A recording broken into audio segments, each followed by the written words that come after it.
just coming up. Welcome to episode 2 of Resilient Kids. I'm joined today by my old school friend, Jo Holmes, and she's here today to talk about the Nature Bus. I put her information in the chat as well. This is a bit like going out on a Facebook post. So if you are watching us and you'd like to engage with the conversations, and give Jo a bit of love. This is the first time that she's done a live, and the sound, we've worked out the sound isn't fantastic. So if you are tuning in, let us know how the sound is. And yeah, we'll be here for about 15-20 minutes, I imagine. So Jo, welcome to the Resilient Kids show. Thank you. Hello, everyone. So do you want to tell us a little bit about yourself, where you are? Yeah, sure. Well, I was working at a school until December 2019. Nice, secure job, and then thought, no, I've had enough of this.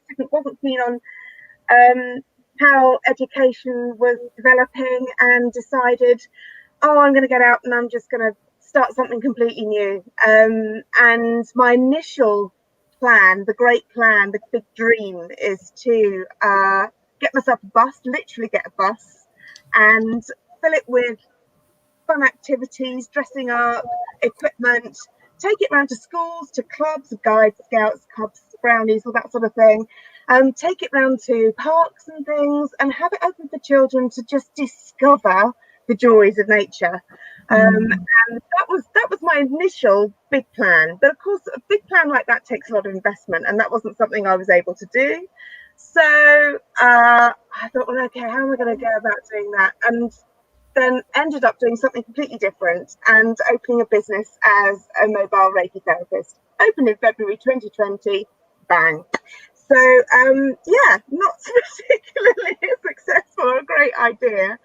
So since I can't really practice that at the moment, I thought, well, do you know what? Instead, I'm just going to do the Nature Bus as a Facebook group instead, and just have some fun, because talking to people about their experience of woodland and their experience of learning about nature, I get the impression, I've got the impression from several people that whilst they'd be fascinated to know more, it can be a bit dry and it can be a bit dull, and they'd quite like to do something like forest schools or something like where everybody's got an inner child, and I think everybody secretly wants to get them out and get them doing the sort of activities that kids get to do. So I'm thinking, actually, if I have a Facebook group and it's open to anybody to post ideas, photos, just share love of nature, really, and have a few fun activities which are doable for kids as well, sure, but also for the adults to do. Well, do you know what? I'm going to go on a scavenger hunt. I'm going to see if I can find 10 different types of trees, or I'm going to go and do some bark rubbing. And, you know, once I've rubbed that oak tree, then let's see what little scenes I can design between the rutted lines of the trunk. Do you know what I mean? And there's so much we can do creatively with nature whilst learning about it and discovering so much more. And of course, we're discovering more and more now about how beneficial it is for not only for our mental well-being, but also our physical well-being, being in the woods. So it can have such a great effect on blood pressure, on heart rate, on all sorts of things. Even they've done all sorts of studies, and they're just discovering more and more now how beneficial it can be in all sorts of health ways to just get out there in nature. It sounds obvious, and I think I'm probably preaching to the converted here on this group, but I'm an absolute, I'm a real what's the word?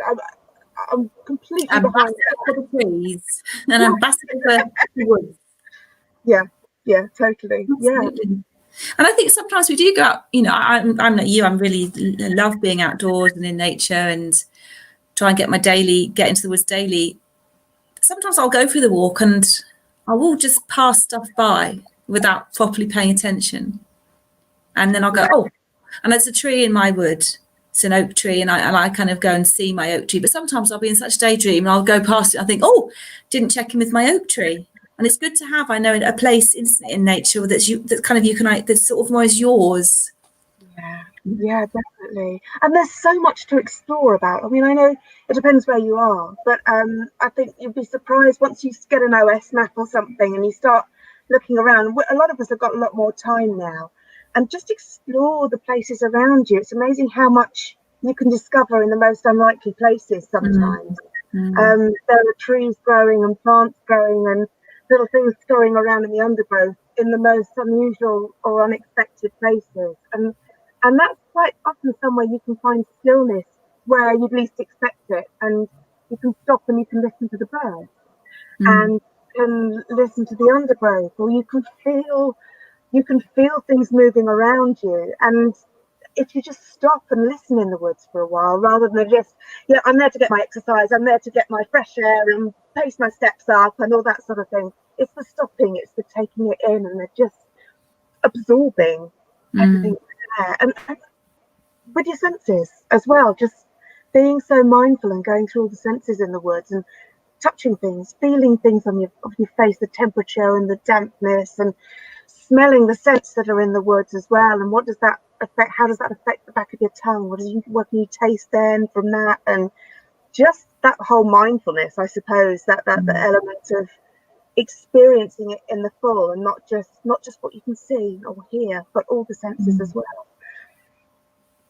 There is a condition, actually, there's a book, isn't there, been written about nature deficit disorder. Have you heard of nature deficit disorder? Yes, which a lot of kids have got because they just don't get at it anymore. No. And I think this is what saddens me about the curriculum, the school curriculum. There isn't really any space for spending time outdoors in nature. And a lot of schools don't even have their own patch of nature or woodland or even grass now, or quite often being astroturfed or something, so that you can use it all year round, and it's becoming less and less of a thing that's deemed necessary, and yet it's so essential, I think, for our well-being, and also for the well-being of the planet, because the more invested we are, the more we understand about how our environment works and what amazing things it's full of, and what sort of things we can experience in our environment. Once you actually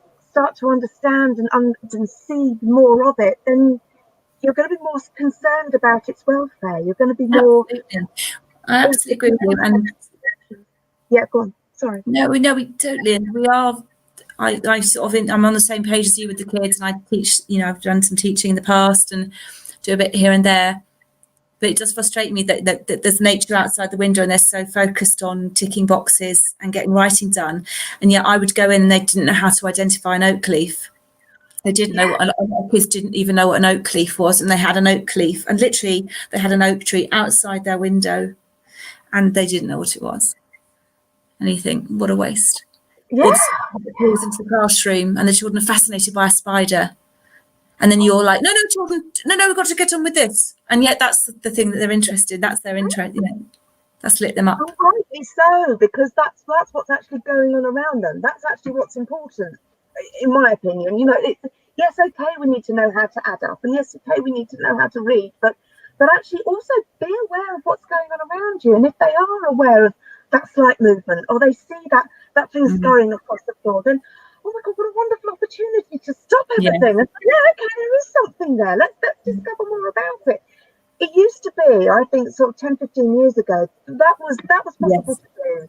But more and more now, there's so much to cram in a school day that you don't have time to do that. Something happens, no, children, you need to face this way because we've only got until 10 past, and then we need to move on to the next thing because we've got phonics. We've got phonics next.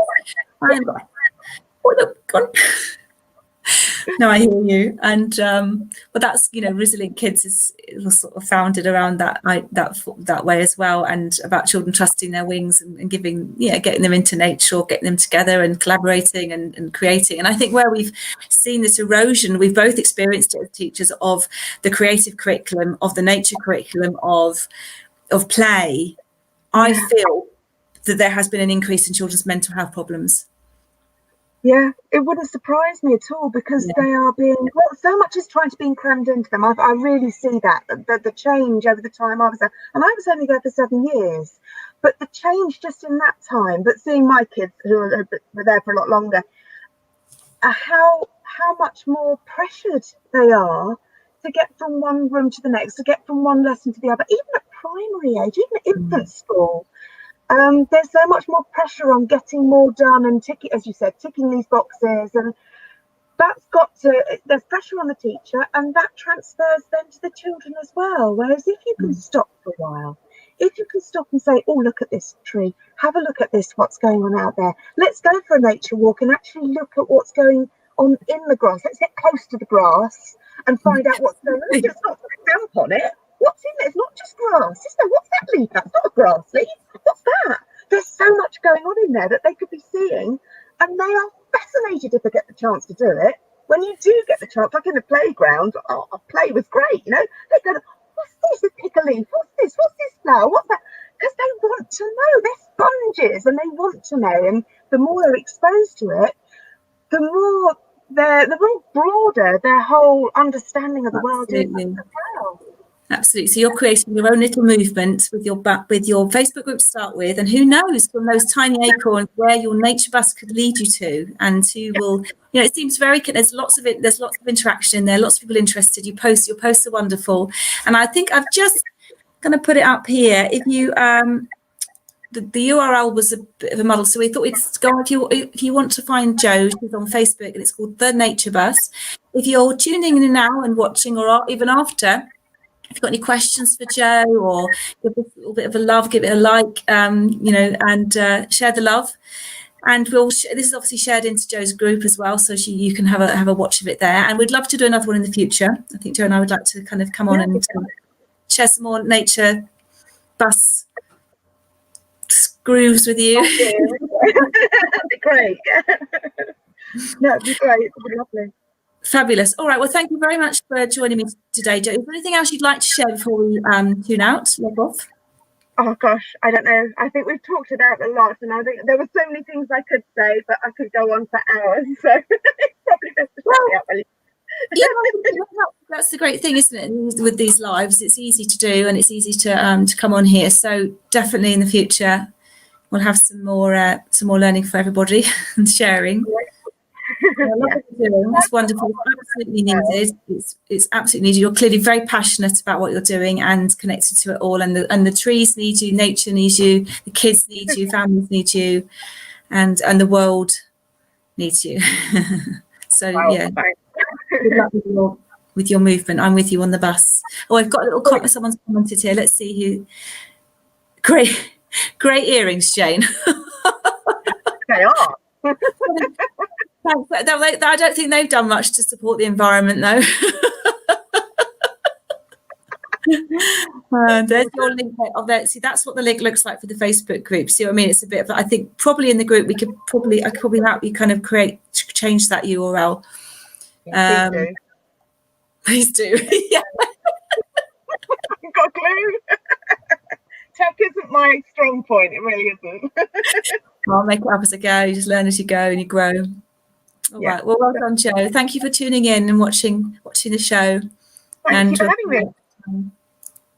Bye, everybody. Brilliant. Bye. Thanks.